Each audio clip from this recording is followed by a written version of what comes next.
तो अभी हम सब विमल कुंड पर आए हुए हैं। आप मेरे पीछे देख सकते हैं जो स्थान है विमल कुंड। इसका अपना एक इतिहास है। एक राजा, उनकी बहुत सारी पुत्रियां थी, डॉटर्स, एंड वो सब भगवान से विवाह करना चाहती। भगवान से विवाह करना कोई ऑर्डिनरी अफेयर नहीं है इस संसार का। एक बहुत बेटर है that you are getting an opportunity to marry Krishna.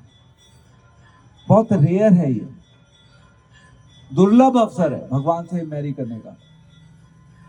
तो उन सभी डॉटर्स की ये इच्छा थी कि वो भगवान से विवाह करें।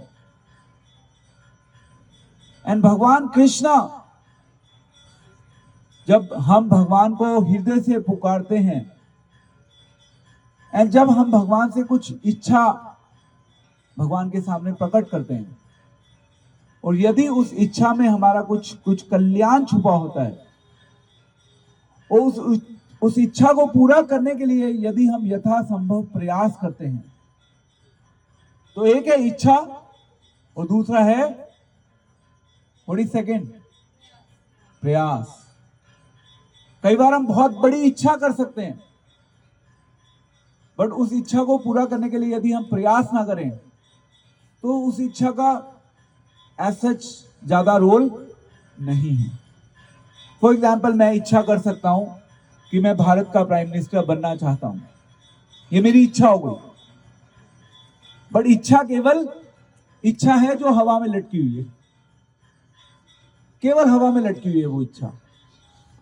बट यस, यदि मैं उस इच्छा को पूरा करने के लिए दिन और रात एक कर दूं, मेहनत करूं पूरी सुबह शाम, तो मैं भी शायद मेरी वो इच्छा पूरी हो सकती है। तो इच्छा प्लस आपका उस इच्छा के साथ साथ प्रयास। तो काम्यवन में अभी हम आए हुए हैं।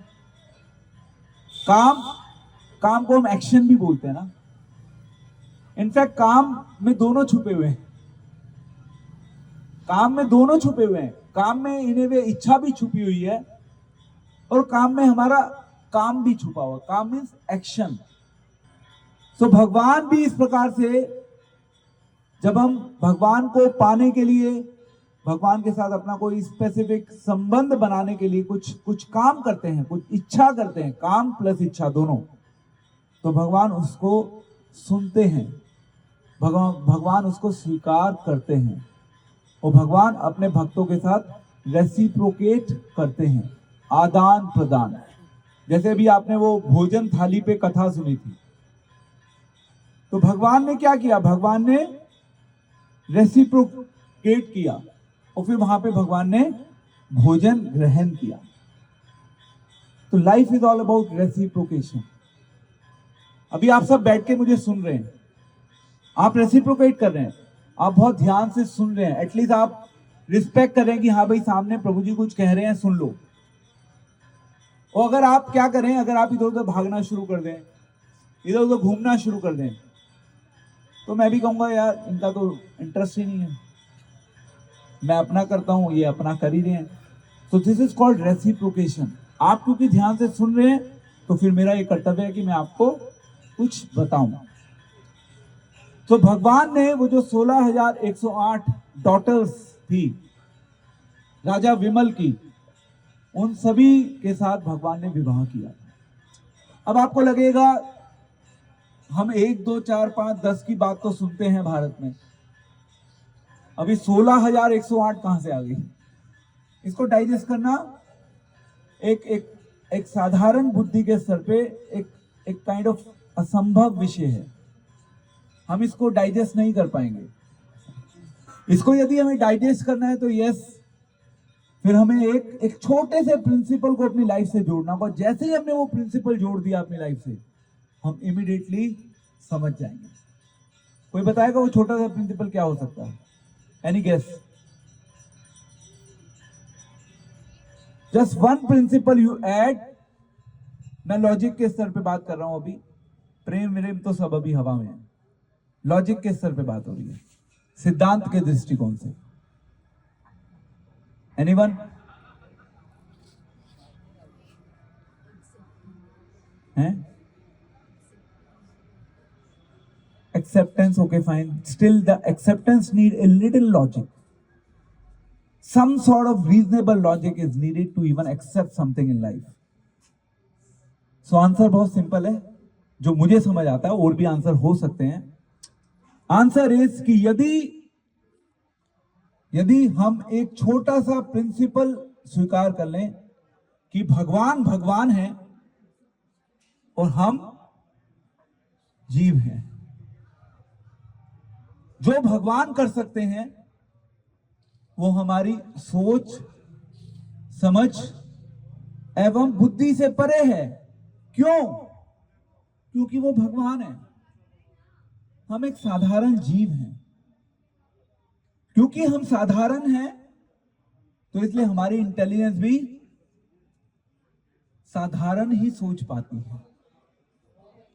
पर भगवान असाधारण है.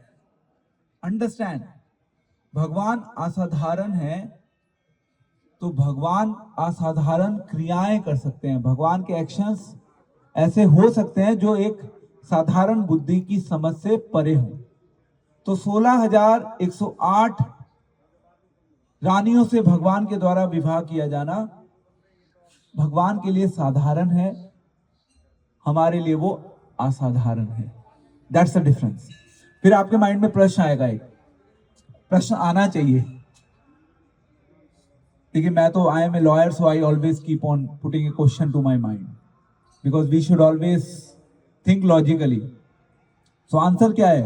वो क्वेश्चन क्या है? क्वेश्चन ये है कि ओके फाइन प्रभु जी, भगवान असाधारण है, हम तो साधारण है.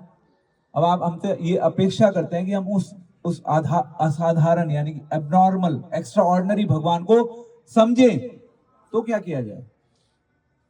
तो वो जो असाधारण पर्सन है ना, भगवान कृष्णा, आपको करना क्या है? उस एक्स्ट्रा ऑर्डिनरी पर्सन की शरण ले लेनी है. फिर क्या होगा? वो जो एक्स्ट्रा ऑर्डिनरी पर्सन है भगवान, वो एक्स्ट्रा ऑर्डिनरी पर्सन ही हमें एक्स्ट्रा ऑर्डिनरी इंटेलिजेंस देंगे उस एक्स्ट्रा ऑर्डिनरी पर्सन को समझने के लिए. This clear? So we have to actually take shelter.